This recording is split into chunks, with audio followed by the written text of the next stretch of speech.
My name is Lincoln Collins. I'm president of Kern Thoroughbreds, and I've been in the horse business all of my life, more than the last 30 years in the United States.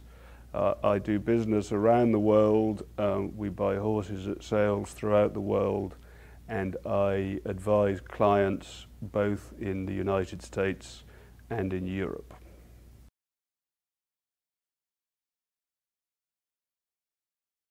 One of the things that people ask all the time is whether EIPH, or bleeding, is a new occurrence in horses. Well, it certainly isn't a new occurrence. There have been records of it for years. There were horses in the 18th century, Herod in particular, who has been identified as a source of bleeding in thoroughbreds.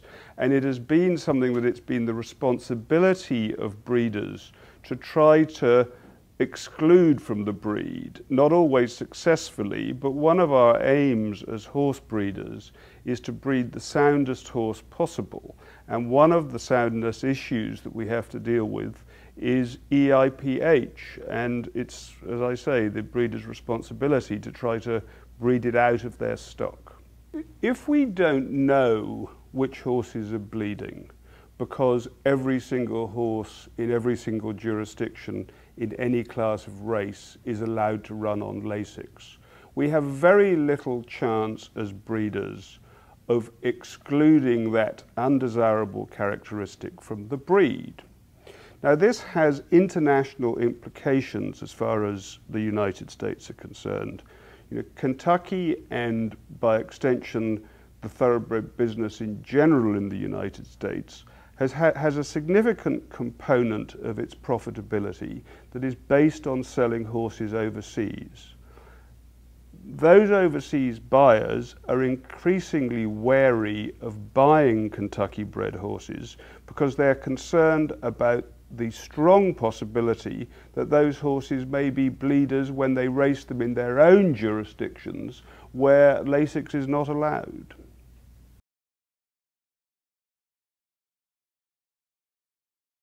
In talking of what further consequences American breeders suffer, I think as time goes on, unless there is some recognition of this problem, that fewer and fewer international people are going to breed their mares to Kentucky stallions. They're not going to come to the sales here, and already are not coming to the sales here in the numbers that they used to buy yearlings and younger horses. We run the risk of isolating the American breed from the rest of the international thoroughbred community, and thereby becoming totally isolated in an age where globalization is the watchword and probably the future of most businesses, including the thoroughbred business.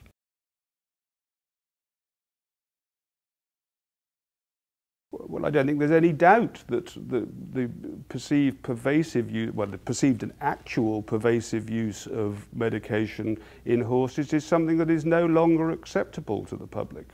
I mean, this issue is not just about Lasix, it's about all the medications that can be present in the horse's system on race day, not necessarily administered on race day, but they're in the horse's system.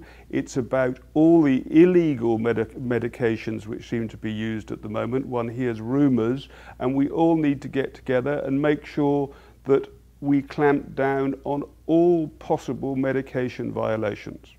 There is no point in pretending that in horse racing, not only in the United States, but in the world in general, has always been subject to corruption. And there have always been people who want to get round the rules and win races by using illegal substances to gain their ends. We have to be vigilant about that. We have to accept that it happens. We have to have a zero tolerance policy for any kind of drug in the horse's system and go forward with a clean game that both breeders and breeders, racing people and the public at large can trust.